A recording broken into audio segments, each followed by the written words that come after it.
Evolutionary.org Hardcore 2.0, episode 123 coming your way. Today's going to be a really interesting one. We're going to talk about evening the bodybuilding genetic playing field by Euro Pharma. So this one's Mobster and I, we're going to talk about the genetic advantages of blessed athletes. We're going to go over that. We're going to talk about suggestions to leveling the playing field. We're going to talk about better health via nutrition. We're going to talk about best Euro Pharma products to level things. And we're going to talk about why we like Euro Pharma. We're going to show you the way you, as an average Joe, can level the playing field Yeah. to Well, try and even it up, Steve, because you can only do so much, but we're going to get you some part of the way there to help boost your less than blessed genetics, the average person's genetics, and make them better or as close to better as we possibly can. yeah. So let's talk about genetic advantages of blessed athletes. So then we touch Yeah. on this. This is going to be pretty much Mobster's topic, but then we talk about a little bit of this. So one of the ways that you can really understand this topic is going to a sporting event and sitting up close. You don't have to pay for the expensive seats, but like before the game while they're warming up or something, you can go stand up close. Or you can go to a practice and go up close to them and just watch Yeah. these incredible athletes. You can go to a hockey game, watch how fast they skate. They skate 20 miles an hour Mm. for a long period of time. They can hit a small puck with a stick, into a fucking net, dead center. You go to a football, I'm talking about American football. You go Yeah. and you Yeah. see these guys up close. Their Huge. arms are the size Huge. of people's heads. These guys, Yeah. they're genetic freaks. They're fast as fuck. I mean, they can run 23, 22 miles an hour. That's incredible. You go to a basketball game. These guys are tall. They're fucking huge. They don't look big when you're far away. They don't look big on TV. Yeah. The ball that they're playing with looks small. Like people can't Yes. believe how big a That's, basketball is because their hands are so fucking big. But then you go up close to them, and you see how big these people are, and you're just in awe. These are amazing athletes. yeah. Baseball, not so much. I mean, fuck baseball. I mean, baseball, whoop-de-doo. You can hit a fucking ball with a stick. Whoop-de-doo. I'm not impressed, okay? But there are some really amazing baseball players who can run around the fucking thing fast. Whoop-de-doo. But at the end of the day, like all these sports you go to, it is amazing. I'm just being facetious. I'm not a bad baseball fan, but if you sit behind the plate at a baseball game and see the ball coming at 100 miles an hour and your Yes. guys are able to hit it, that's a skill that very few people want to do. You go up there and you stand there and that ball comes at you, you don't know what hits you. It's going to go past you so fast. So my point is to really understand the way these guys are genetically blessed, and women too, in women's sports. WNBA, there's some very impressive athletes as well. But you've got to go there and be up close and see it, and you'll be blown away. You'll be like, you know what? And then now bodybuilding is the same way. You go to a Yep.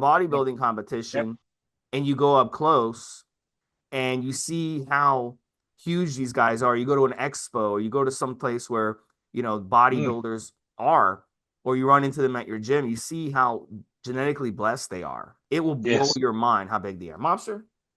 Yeah. Let me give you an example, Steve. I've been to many bodybuilding shows, as you know, but let me give you an example just from the strongman side of things. Okay. So everybody that's a regular listener of this show knows that my thing is that I'm strength orientated. I am arguably a big person. I can tell stories of when I was 280 pounds and I would go any high street you care to name, pretty much anywhere in the world. 6 foot three, 280 is big. Okay. I'm not necessarily the biggest, but I would be amongst that 1 or 2% in terms of gym body weight, muscular body weight, even with a little bit of body fat and height. Okay. And then I go to a strongman competition. And I'm talking about where there's going to be high level athletes. They might be there with their buddies that are competing as amateurs. We had competitions for 105 kilos, which is 231 pounds. That's still big. And I would feel like a child. My favorite story, I'll tell this now, is going with, I was 280, 290 pounds. And I went with a buddy of mine, Shay. And Shay was around, I'm going to say, 264 pounds. He has been as heavy as 280. He's a bit shorter than me. And we go to this one competition, and the ref, or one of the refs, is going to be Terry Hollands. And Terry Holland is somewhere between 6'6" and 6'7" tall. And at the time was probably very close to the biggest he's ever been, which was 27 pounds, which is very, very close to 400 pounds body weight.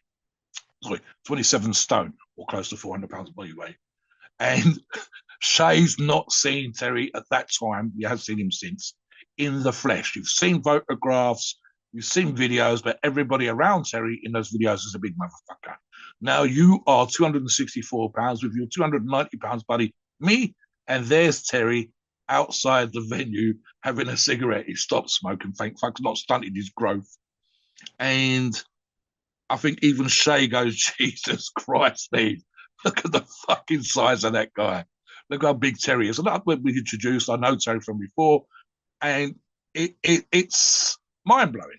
It's mind blowing, right? So we can't make you guys taller, okay?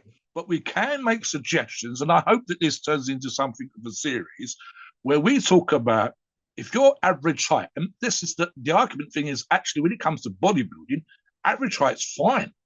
That arguably the top professional bodybuilders are slightly less than average height. It actually benefits them to be an inch or two shorter. But they have great skin, great digestion, which we're talking about today, great muscle bellies. You'll see some, Steve, that look normal with baggy clothes on, and then they'll take the baggy clothes off. This is what I'm talking about for professional bodybuilders. I went to a qualifier for the Olympia some years ago, and you cannot believe the muscle insertions. Covered up, looks a little bit bulky. Uncovered, Jesus Christ, how small are the joints, and it made the muscles flare. So what we're going to try and do, as I say, hopefully over this series, is give you as much as you possibly can. Obviously, you train hard, you eat well, and we're going to touch upon that specifically today.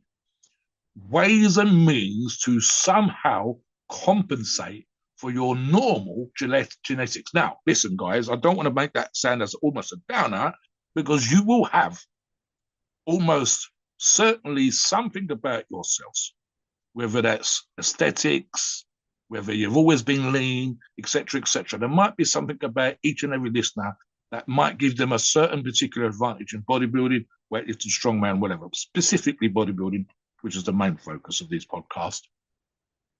You might not have all of the attributes that is genetically blessed. So where those attributes are ever so slightly more normal, we're going to try and give you some suggestions to up the difference, to shorten the gap, so to speak. So, yeah, I mean, look, as an example again, Steve, we could do shows specifically on strength.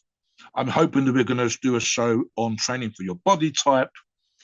Even, for example, perhaps picking out more normal type genetics and what training for particular things that you can do just for how you are now versus, for example, I mean, this is actually one example which probably doesn't apply, but we will talk about it in other shows. You shouldn't necessarily, if you're an average Joe, train like a professional, purely and simply because you might not be able to handle the volume. You need to do the best with what you've got. But some things you can compensate for. You can certainly aid, and this is what we're going to do today. We're going to make suggestions particular to nutrition and digestive health. Like, again, Steve, doesn't matter any of those athletes you just talked about, with one or two exceptions, will have better ability to absorb the protein levels that are required to be a pro, better ability to handle steroids, and so on and so forth. Yeah, let me just say this to finish out this this topic about genetics. And the good thing about, I learned this when I first got into weight training. Our coach was trying to recruit people from the school and to be on the weightlifting team. And he was pretty much saying, look, it's not like going out for track. Okay, you go out for track, you've got to be fast. Because you go out for track and you're not fast, then what the fuck is the point of doing track? Or basketball. What if you're 5'6", 5'7", or 5'9", or 5'10" even? What's the point of going out for the basketball team? They're not even going to look at you. I don't care how good of a player you are. They might get one shorter dude to play point guard. Maybe two. All right, you'll play point guard, you'll pass, you want to shoot long shots, 3-pointers and stuff, but and play defense, you're agile, you're little fast guy. You got to be fast. You got to be agile if you're going to be that short and be able to survive basketball. But you're not going to be able to play center or power forward or you know or even shooting guard. You've got to be taller to be able to do that. You're going to go shoot and the guy's going to block it in front of you. So nice thing about weight training in bodybuilding is it doesn't matter how good or bad your genetics are. You could still improve. I trained with a guy when I was in high school, and this poor guy, he grew up near Chernobyl.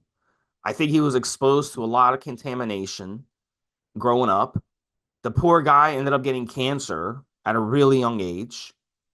And and we trained together the whole fucking summer. And even with his shit genetics, he still was able to improve. He still was able to get stronger. He still was able to build muscle. I improved a lot more than he did because his genetics were really bad. And I think a lot of it had to do with the environment he grew up in, very toxic part of the world over there. He grew up near Chernobyl, but he was still able to improve through weight training. And that was like the one thing that he could do, even with his shit genetics, that he could actually participate in.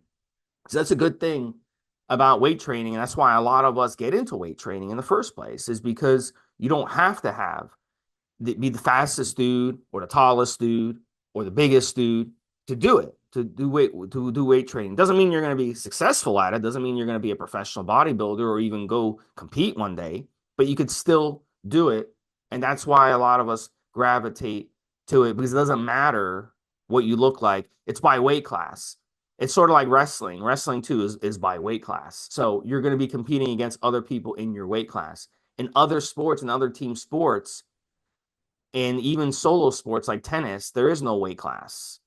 So you go out there, you got to beat the other person to be ahead of them. You go out for football, you got to be good enough. There's no weight class. They don't put it's not they don't put split up the teams by weight class, unfortunately. So you're stuck with the genetics you've been given. So if you're, you know, it is what it is. If you're a skinny guy and you want to go play football, you're probably not going to be able to play linebacker, and run around as a skinny guy. So that is what it is, Mobster. Something you said in another show, Steve, springs to mind as you were talking. And one thing that we occasionally see, and I think Steve actually said something about this before, was that sometimes the genetically blessed don't try because they don't have to. You talked before about a fella that you ended up actually beating, I believe, because you simply outworked him. Or it was something along those lines where he had the advantage and he'd had the advantage for years. I think the example you also gave was guys that were really lazy but blessed at school. And then when they got to the big leagues, because they wasn't putting the work in, because everybody that was in the big leagues with them was genetically blessed. So here's the thing, guys, you might not have arguably the best insertions, the best muscle shape, the leanest, etc., etc. But if you put the work in, you will beat the lazy genetically blessed. Talk about that example you used before, Steve. I think it applied to American football, where, again, you were saying something about the guys at school that were great. And then once they got to college, once they got to Yeah. the semi-pros, they were handed their ass because they'd always been lazy. But everybody that they were up against was kicking ass all the time to be the best. Yeah, so I went to school with a few guys who ended up going to the pros. I went to a very competitive school, and one of the guys, he never showed up for weightlifting practice. Never. I never saw him. But he was so genetically blessed, they didn't have to show up. So he ended up qualifying for state anyway, because he was so genetically blessed, and he was the starting running back on the football team. So we go to state. I think he wins. He gets first place. I'm pretty confident he gets first place in his fucking weight class. I get eighth place in my weight class, even though I was busting my ass the entire summer. I was showing up in the weight room every morning during the summer before work, before my summer job. I go to the weight room and work out for an hour with a lot of the other weightlifters and the other football players and the wrestlers and all those other guys. And the same guys would show up day in and day out, but I never saw that guy there, never over the summer. So, he just wasn't putting the work in. Maybe I saw him 3 times total that season. Okay. So then he gets to college. He does really good in college. and then he gets drafted into the NFL. I think he was a third round pick, and then he flames out. You never hear from him again. What happened there? His genetics were so good that he was able to not even try in high school. His genetics were so good that he wasn't even didn't need to try in college. But when you get to the pros, now you're up against really stiff competition. So now your genetics are evened out. Everyone has great genetics in the pros. So what separates the Tom Brady's, who are sixth round draft picks, from guys like him who are third round draft picks, who don't put in the work and don't focus and don't hustle and don't put in the heart, is that they flame out, and then guys like Tom Brady end up being the GOAT. So that's a perfect example of that. So you can, even with great genetics, you can even the playing field out just by not even achieving what you're capable of in that example. So he learned. Now if he had busted his ass, maybe he would have gotten, a second or third Yeah, contract in the pros. He'd be a multimillionaire exactly. right now, Yep, but he yep. didn't. And that's what got him. But the habits, people are consistent. Bad habits that you start in high school carry on to college, and then once you get to the pros, that's what happens. So that's what happened to him. So that's a perfect example right there. Right. So today's show specifically, we're going to talk about nutrition, and I'm going to ask Steve a few questions. One of the things I did, we did a little tiny bit of pre-show research, and I've actually seen something on this before, and I really need to do more research on this because I think it's a hot topic for bodybuilding nutrition specifically in the future. And I've seen some references to studies that will be taking place in what's called the macrobiome. And specifically, when we're talking about the macrobiome, we're talking about the body's ability to digest certain foods through the flora and fauna, the bacteria, etc., etc., etc., that is naturally occurring in the acidic environment of your gut. Okay, so let me give you some simplistic examples. I read some years ago on the subject of transit time, and I was actually discussing this on the forum. There is a story that did the rounds for many years, Steve, about how long it takes a piece of meat to be digested in your gut. And then when people have gone for colonic irrigation, the amount of undigested meat that came out of their stomach, very graphic. The transit time is essentially a piece of food is ingested and how long before you shit the remains out, from mouth to arse, to put it crudely. And I read up on this subject, and certain foods in one or two individuals can take as long as 2 fucking weeks, possibly where that story about steak came from. And in other individuals, where parts of the colon have been removed, transit time could be down to 15 fucking minutes. That's mouth to arsehole. Remember that. The average person, it's really a matter of hours. In terms of certain foods, relatively quickly, other foods relatively slowly. But for example, in the case of the steak, and again, this is just from memory, so I'm happy to say that I might be misquoting myself, you're looking at 24 to 48 hours from ingestion to excretion. Now, of course, as a bodybuilder, someone that lifts weights and wants to get into good shape, you're looking for, especially when we're talking about protein, but equally carbs, minerals, vitamins, fats, you name it. You're looking for maximum absorption in terms of uptake and utilization. For example, specifically, let's just use this as an example, Steve, protein. Protein would be the be-all and end-all for most people when we're talking about these things. It's not the only thing. It's a macronutrient with many other things that you should consider, but we'll just simplify things for the point of discussion.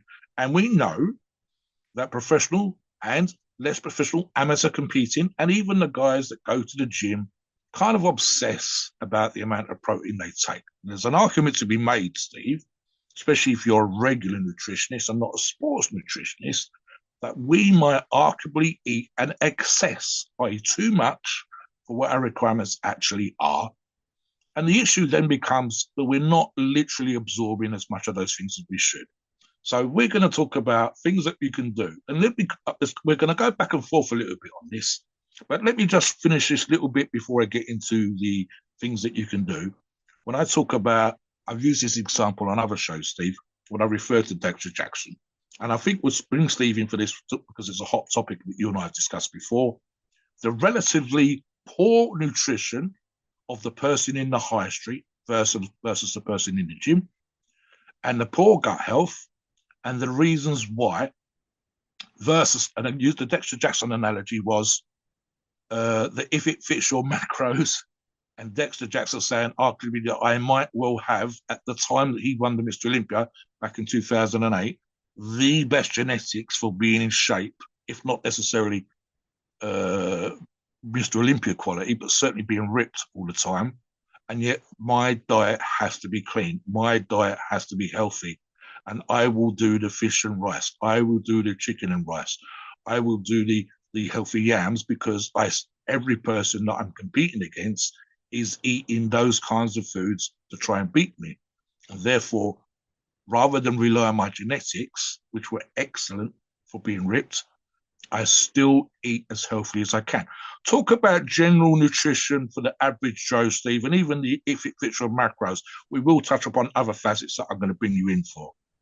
Yeah, so let's touch on what you touched about digestion. So there's a reason why you eat a pizza or you eat a big steak and then you go work out. I learned this a long time ago.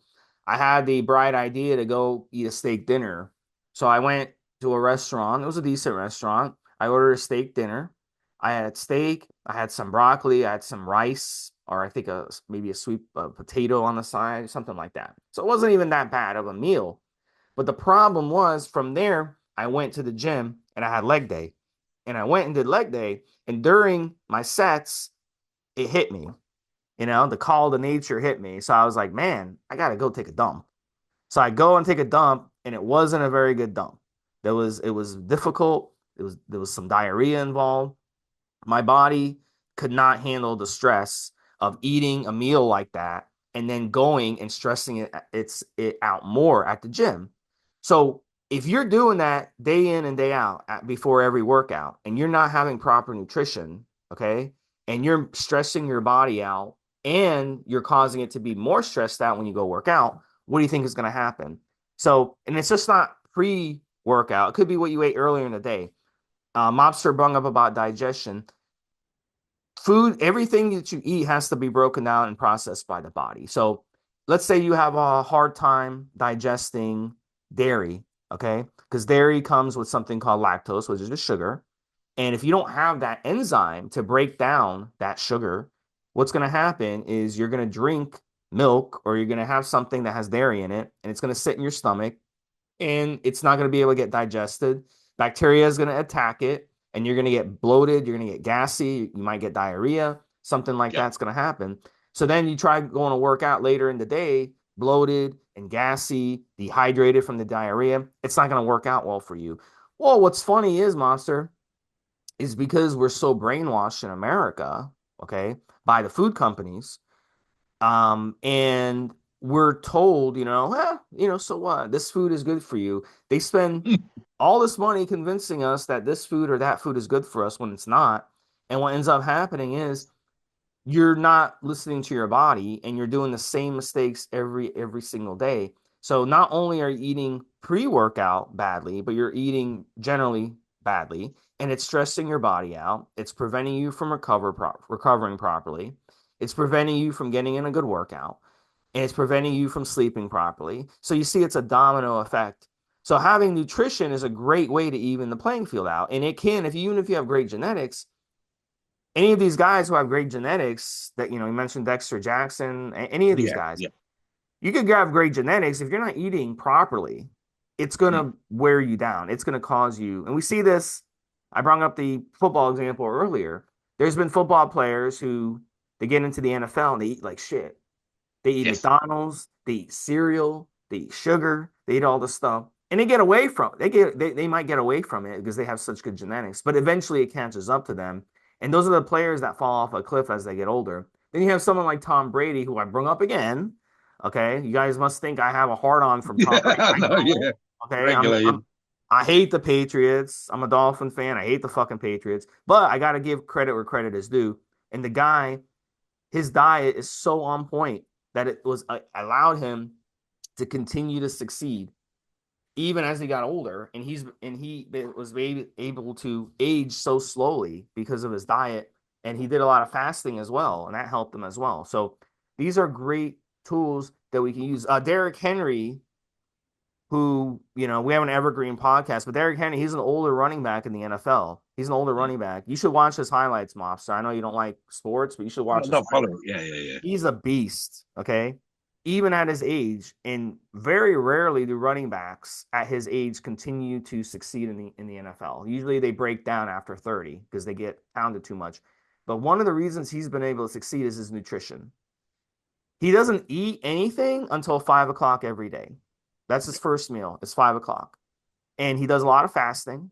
He eats really on point diet. And we've seen him basically, it's slow down his aging in the process by doing that. So these are little ways that you can beat the younger guys and help even the playing field right there. Just getting nutrition on point. You got to learn. Like, everybody's going to be a little different when it comes to nutrition.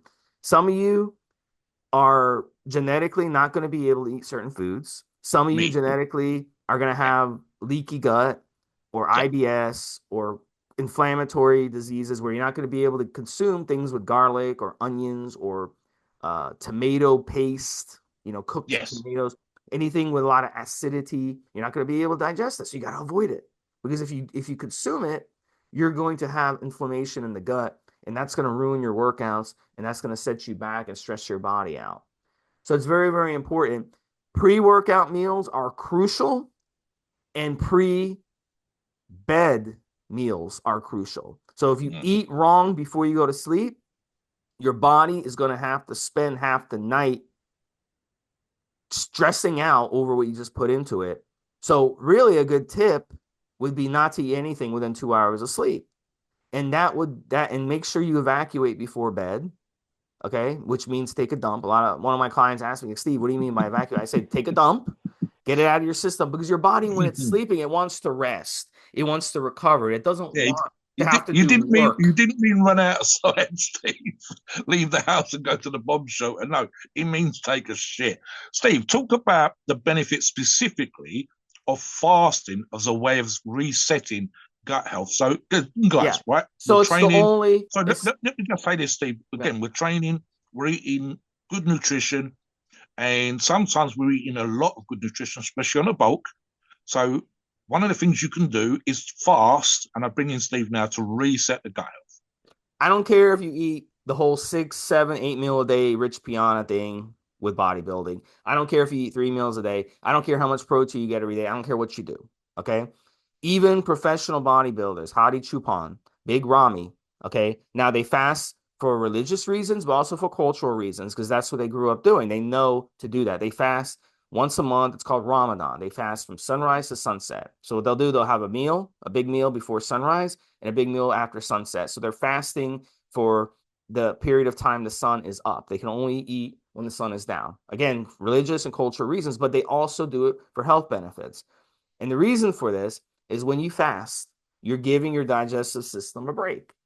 And the longer you fast, past 12 hours, 18 hours, 22 hours, 24 hours, 30 hours, etc., the more your body goes into a process called autophagy. And autophagy is the recycling of cells. And you have cells in your gut.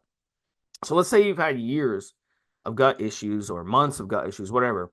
A great way to recycle those cells in your gut and help repair everything in your gut and give your body a chance is by getting out of its way.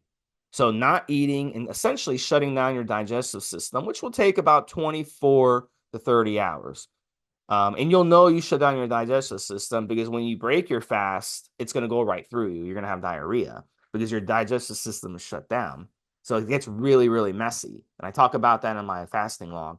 But one of the things that happens during this time is those old cells die off and your body creates new ones.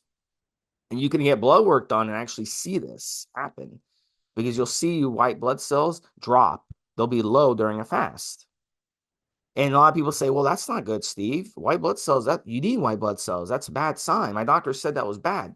Yes, it is bad. But here's the thing. that shows you that your white cells are dying off. So then when you come off the fast, your body will create new white cells. And those new white cells are basically new troops. So you're recycling old troops. It's like taking an old army and replacing it with a fresh 20-year-old army, a 60-year-old army versus a 20-year-old army, a brand new army. And that will come in, that will boost your immune system, that will boost your gut health across the board. Another thing too, these artificial sweeteners. And we've seen this over the years. A lot of people want to debate this. And look, at the end of the day, artificial sweeteners do two things that are bad for you. They fuck with your brain and they fuck with your gut health. That's the two things we know. And people who drink like diet soda and these artificial crap, they put these artificial crap in their food, we know it fucks with your gut. Emulsifiers, they also fuck with your gut. They suppress your immune system. Think about it. An emulsifier, what is that? It's something they put in foods to kill mold and prevent bacteria to build up. So if you're eating bread like off the shelf that has emulsifiers, most breads are almost all are going to have emulsifiers. Why? It's called making a profit because they want to put the bread on the shelf for a long time. And when you buy the bread and you take it home, this way it doesn't get mold on it.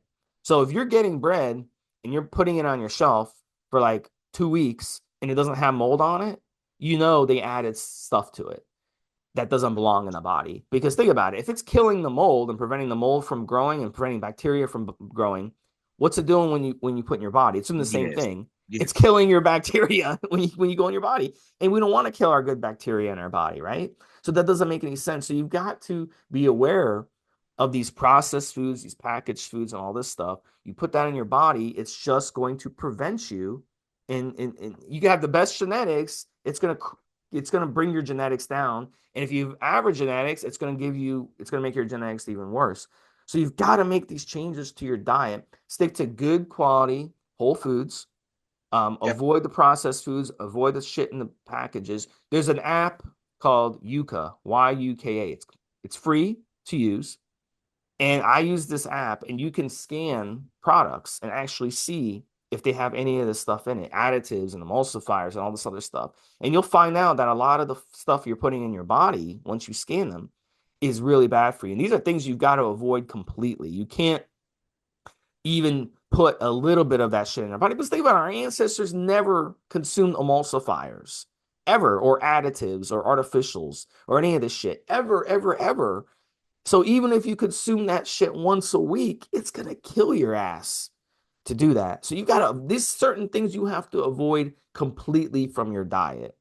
And refined oils is another big one. And refined oils are in everything in a fast food joint. Again, it's because they have to make a profit, Mobster. A fast food joint, they sell a product. It's got to be satiating, it's got to taste good, and it's got to be cheap to make. So refined oils are cheap things to add to it. They add flavor to the food. They make you feel satiated. So fast food joints will add these refined oils to their food, and they're in every fast food or restaurant you go to. You cannot avoid them if you go and eat out. So it's important for you to prep your own food and know what's going into your body, and that will Yes. that will help level the playing field right there. Right. So something you'll notice when you watch videos, etc., of top professional bodybuilders, Steve, and the listeners, is that there's a part when they're adapting from a normal quote unquote diet to a bodybuilding prep diet. And one of the things that actually kind of happens, and you occasionally see them mention this, is they become more efficient, more thermodynamic. They're burning fat better. They feel better. They're hydrating better. They're cleaning out the crap from their diet. That's the first thing you do when you're starting a prep before you get into the quote unquote full blown prep diet. And literally how they feel, in spite of the fact they've probably increased the amount of PEDs and hard training that they're doing, is that their skin clears up, their hair becomes less oily, and they will mention the sense of energy that they have because they become fitter and they are not eating any crap. So here's the thing, and this is the level of the playing field aspect. One of the things you can do, we've obviously touched upon a cleaner, less processed diet. We've talked on other shows, Steve, you and I, about the benefits of buying food locally. Certainly, multiple times about the benefits of eating more organically with less chemicals used as part of the growing, vis-a-vis insecticides, pesticides, way too much of artificial type fertilizers and chemicals that are used, water in your house being full of chemicals and so on and so forth. Okay, so that should be clearly understood by the listener at this point in the podcast. One of the things you can do is use certain digestive aids. So, for example, and I'll bring Steve into his opinion on this as well, pre and probiotics, and I think, Steve, specifically, I'll ask you about the best kind. Certain digestive aids, like, for example, literally digestive enzymes, which you found bromelain, for example, found in pineapple, I believe papaya. You've got certain digestive enzyme you can actually buy as something in a supplement shop. Again, frozen versus fresh. And again, this is what will bring Steve in for the pre and probiotics. Silly little things, Steve, like just increasing your hydration when you're eating certain kinds of foods. Steve's already touched upon, and I know this for myself, that there's certain foods I can have. So being aware of what you can eat and not just eating it because you like the taste of it, because you're now eating for better health. You're now eating because you want to be a better than average Joe. You want better looking abs. You want a bigger chest. You want a more muscular body. You're doing what needs to be done versus what you want to do. I'll talk about the digestive side of things, Steve, and the pre and probiotics, but I'll just touch upon, and I mentioned this earlier, the popularity some years ago, or if it fits your macros, which essentially allowed for average Joes to eat crap, providing they hit their numbers on fat, protein, and carbohydrate. And it was a really big deal about 5 to 10 years ago. It seems to have died down a little bit now, but we saw a lot of people trying to persuade their followers to basically eat shit and still get into shape. And the reality was that they had a little bit of genetic blessing themselves, so they was able to eat a little bit of crap and look relatively good. But for whatever reason, the great and vast majority of the people that followed them, it didn't quite work out that way for them. But talk about I believe, Steve, there's a couple of things that I'll talk about, which is certain home brewed pickles and vegetables that you can store yourself, again, like our ancestors, ironically, which include pre and probiotics in the actual food and the juice that the food comes with. There is drinks like Yakult, etc., in the supermarkets. But talk about specifically, Steve, the best kind of pre and probiotics, because I know that you've got a little bit of a thing on that as well. Okay, so fermented foods, okay, I understand Yeah. that they have a purpose and stuff, but here's the problem with fermented foods and why I don't recommend them is because the inflammation that they cause in a lot of people. So I actually don't recommend fermented foods. That includes things like beer, that includes kombucha, that includes what's that they use in hot dogs? I was thinking of kombucha when you were talking, Steve. Yeah. So the hot dog thing, I don't know. What do they put on hot dogs? Oh, pickles and the like relishes. Yeah, like that. Yeah, like the fermented relish and the fermented pickles and stuff like that. So I actually don't recommend those because they could irritate the gut more and they do more harm than good. So what I do What recommend about though, then, Steve, the digestive yeah, enzymes yeah, that I touched upon as well? yeah. So the one I recommend it's a pre and probiotic that I take one capsule a day of is called Sac Boulardi. But here's the thing with Sac Boulardi, you have to go to the health food store and you have to buy it refrigerated, okay, where it's being refrigerated. Because if you order it on Amazon or you order it online, it's gonna be dead by the time it gets to you. So you want to make sure you get it refrigerated and you put it in your fridge as soon as you get home. This is a live. This is a Yes, live. live, exactly. Yeah. That's the key word. Yeah. So don't go to the GNC and grab the probiotic off the shelf that's been sitting there for a month. That's a scam. That doesn't do shit for you. So I recommend Sac Boulardi. It's called Boulardii. And I've always used this, especially if you run antibiotics. You want to run the Sac Boulardi with it and keep the Sac Boulardi going after.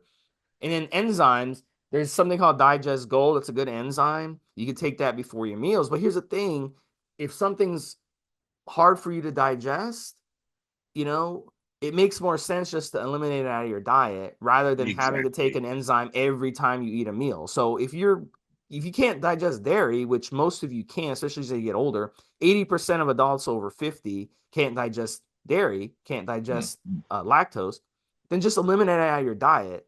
It's not like you need lactose. If you can't digest something, then that means your body doesn't need it.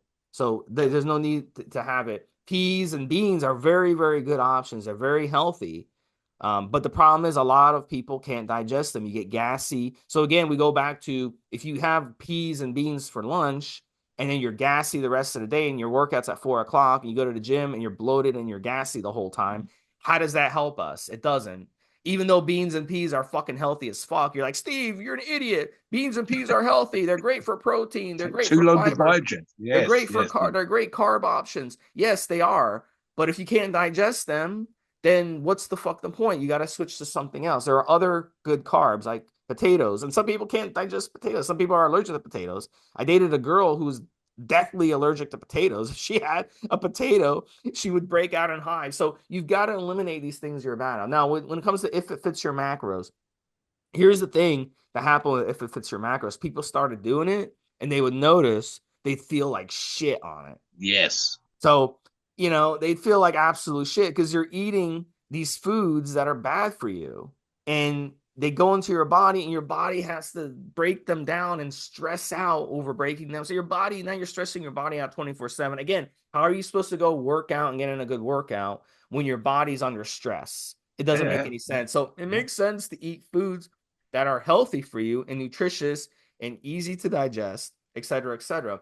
And then when it comes to psyllium husk, fiber, a lot of Yes. bodybuilders consume fiber. My question is, why do you need fiber in the first place? If you need fiber, you're not getting enough fiber, then In again, your diet. Yeah. your diet's not good enough. You're not getting your Yeah. fruits, you're not getting your vegetables. As Mobster said, the bromelade in pineapple and in papaya. You know what I do? I alternate papaya, pineapple, Yeah. pineapple. I always I get it, I cut it up and I put it in my fridge. Okay. And whenever I have a meal, especially a big meal, I'll consume pineapple or papaya after. That's why you see papaya in all these digestive enzymes, these digestive supplements. They'll add papaya to them to help you digest. So why not just eat the papaya itself? It makes more sense. So if you're not getting enough fiber in your diet because you're not getting enough fruits and vegetables, then that tells me that your diet is not correct anyway. So it makes more sense just to correct your diet rather than needing a fiber supplement. And at the end of the day, if you want a fiber supplement, that's great. Again, psyllium husk for some of you out there is not good for you because if you suffer from inflammatory gut issues like Crohn's disease, for example, you take psyllium husk, you can actually kill yourself taking psyllium husk. So be aware of that. You'll actually stuff yourself. You'll stop up your bowels to the point where you can actually kill yourself because a lot of people with Crohn's disease have a difficult time with bowel movements as it is. So now you're Mm. adding psyllium husk on top of it, and it's actually drying up into your gut, and it can actually Yeah. cause you to die if you have a severe case of Crohn's disease. So be aware of that as well. So it makes more sense just to fix your diet in the first place rather than trying to take this or take that or try to be, Yeah. Yeah. cute and You creative. just reminded me of a specific point, Steve, when it comes to the vegetables, and I'll talk about fruit and vegetables here, guys.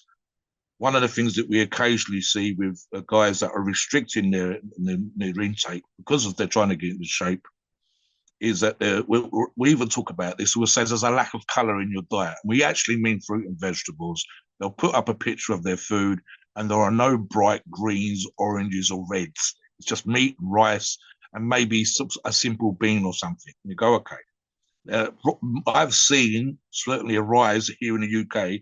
It's been a thing in America for years that the younger generation have been fed food by their parents to the point where I don't like my vegetables.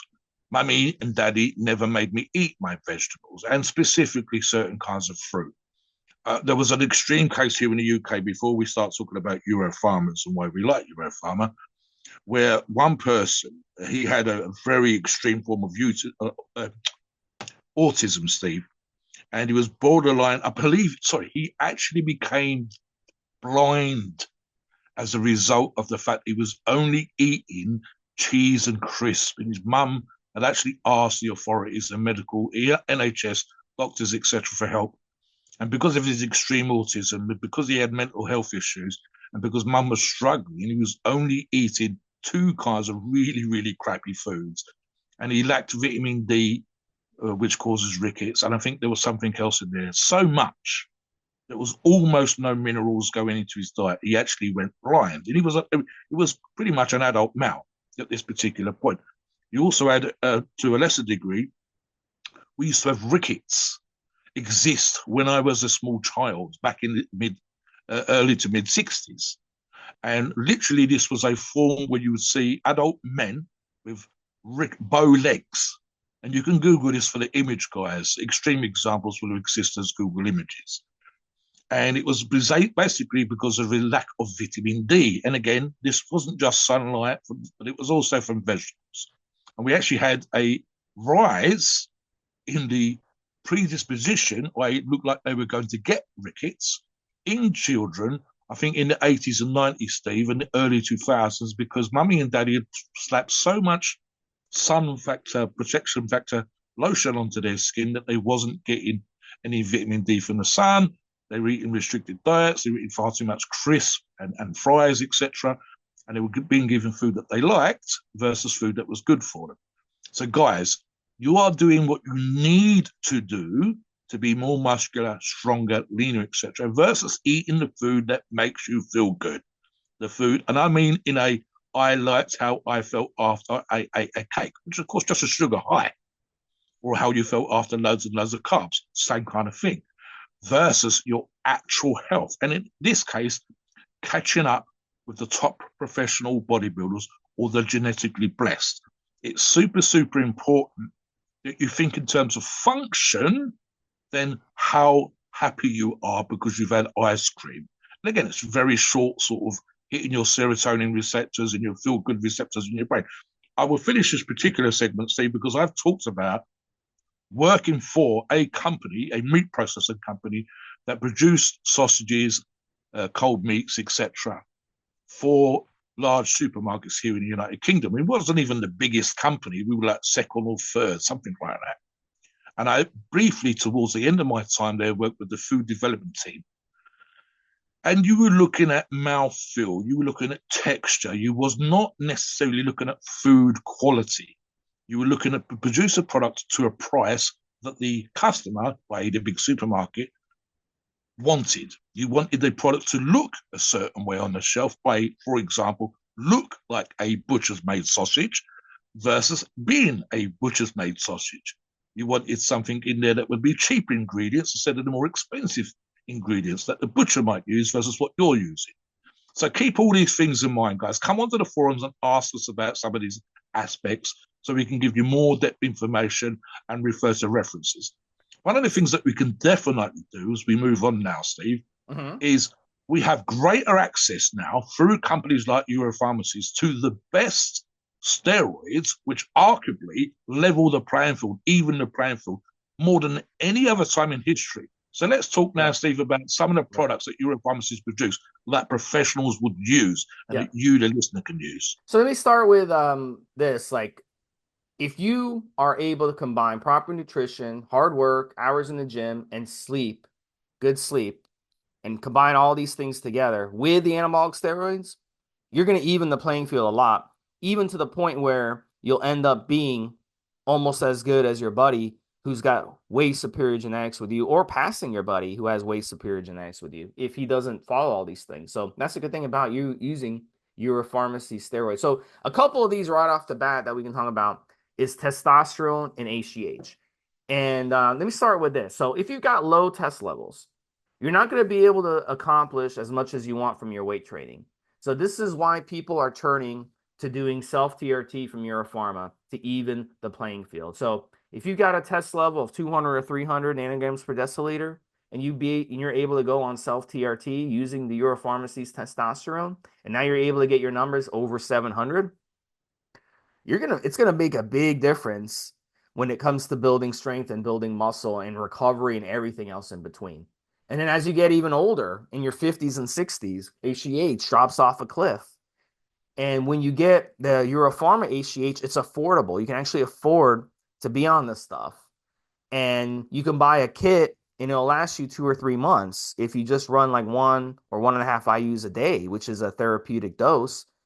And the nice thing about it is you'll get the recovery benefits, the better sleep, the anti-aging, the better skin, all this other stuff that comes with greater levels of HGH. So that can really even the playing field. You'll be the strongest and the most fit 60-year-old at the pickleball court, Mobster, or the what is it the shuffleboard court Your where you your play. favorite is shuffle or pickleball. Yeah, yeah.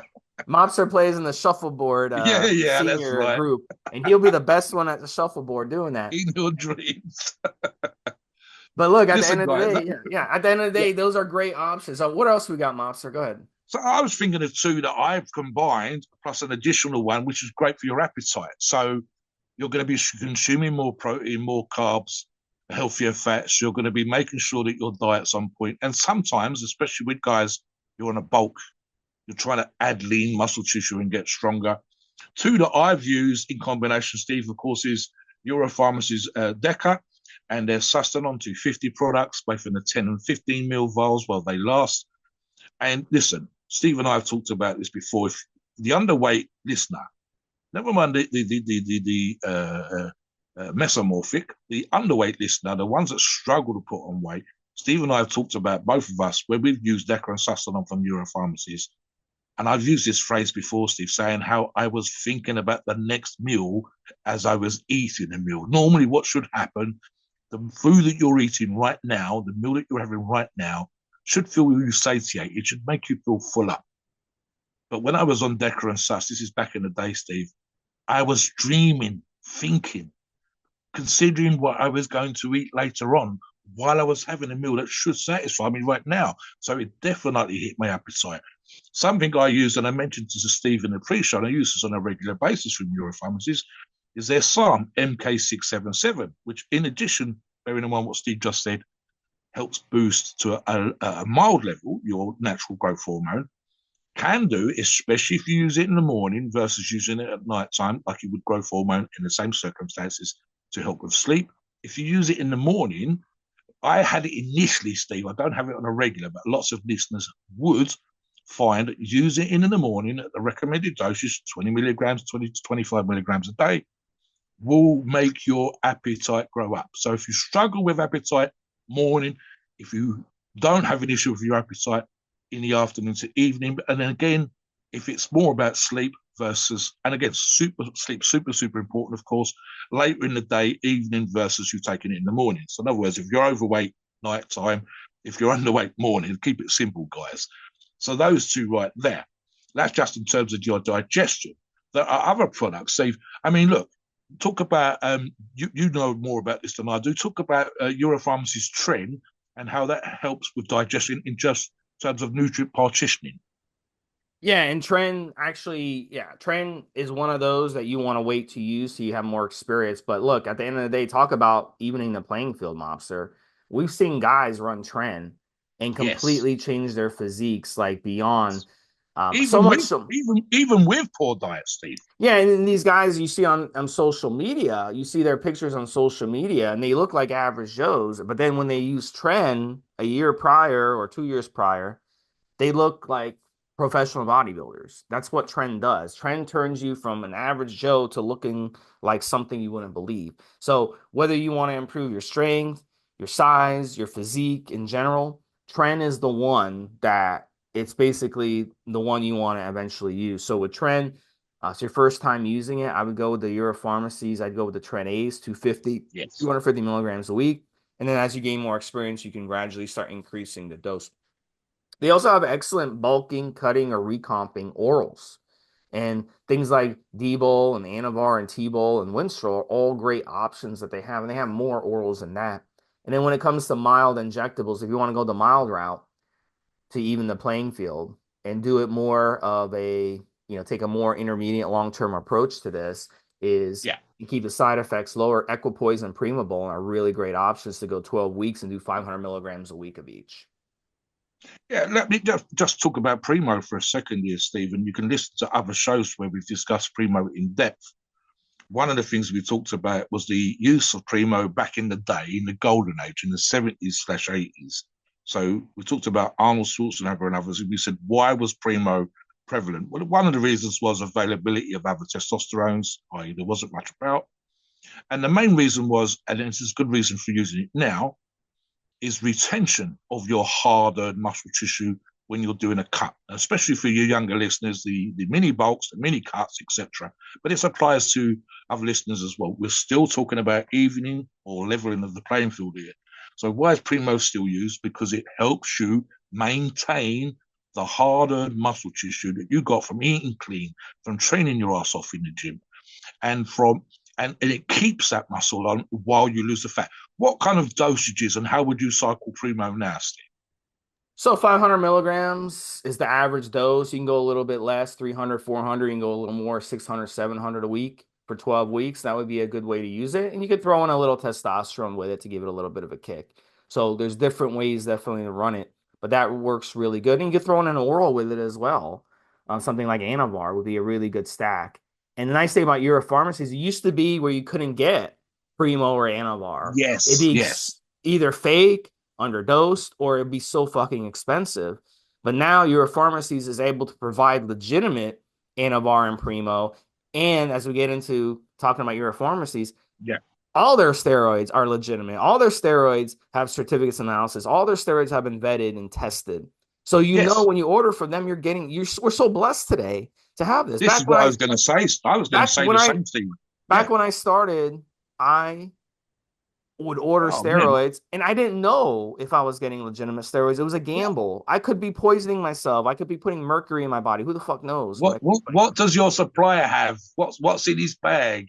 Where does it come from? Is it has it been tested? Is it contaminated? We were literally limited, and I said this about the 70s, 80s. We were limited even in the 2000s when we were using steroids for the first time, Steve. You and I were limited as to what was available to us. Companies like Euro Pharmacies now, and I've said this on another show, and I'll say it again, Steve. You've never had it so good, listener. You really have. The simple facts of the matter is, and again, Euro Pharmacies is a great example. Company that's been around, I think, 19 years now, Steve, nearly 20 years. It is known worldwide, respected worldwide. You can find it, the Euro Pharmacies products are some of the biggest resellers in the industry. You can look this up for yourself. Don't just take my word for it. We have personally, and it's one of my favorite companies, we have personally used Euro Pharmacy's products. So we can talk about how we feel on them. We talk about the dosages we use. You can come onto the forum and check out logs or people using Euro Pharmacies, see Euro Pharmacies touchdowns. We can talk about how, for example, industry-wide, but again, specifically Euro Pharmacies, the quality, and I mean the quality, but this is not some kitchen lab thing. This is a professional lab. I've seen photographs of the laboratory setup where they're based, and the main base is in Turkey. It's on the Euro Pharmacy's site. It tells you about it. And there are photographs of the lab setup, a full-blown proper laboratory setup to produce high-grade, clean, pharmaceutical quality steroids. We've talked about the way that products are tested now, not just by the company, not by them sending their own products out to an outside lab, but also by customers like ourselves. We've had the disposable income to have these products tested. And again, compare this to 5 or 10 years ago. Listen, if you guys are kicking your ass in the gym, spending hours per week trying to get into shape, trying to be bigger and muscular, if you've gone out and added another $50 or $60 to your shopping bill just so you can eat some of the foods that we spoke about today, just so you can eat more cleanly, better, again, to level the playing field, to make sure that your digestion's on point, to make sure that you're uptaking and as much of the protein as possible. The last part of the key, the puzzle that puts all these things together, will be your PEDs. So you want to make sure that you're going to use a company like Euro Pharmacies that does everything that you've done with the gym and you've done with your diet. So the PEDs are on point. The SARMs, the peptides, the growth hormone, the oral steroids and injectable steroids are all good to go. So that you can almost guarantee that you're going to get the best results possible. Some, probably about 5% of our listeners, Steve, will be fucking genetically freaked. They really will. But some of them, like we said at the beginning of this show, can be lazy ass motherfuckers because they're so blessed. The rest of you working your asses off, being on point with your nutrition, being on point with your Euro Pharmacy's PEDs, can equalize and level the differences between you and those genetically blessed. So make sure that you look for a company like Euro Pharmacies to help you bring this stuff home and get you into the best shape, the biggest, the strongest shape of your fucking lives, guys. Please note, we are not doctors and the opinions are ours. It is our view and based on our experience and views on the topic. Our podcasts are for informational purposes and entertainment only. The freedom of speech and the First Amendment applies.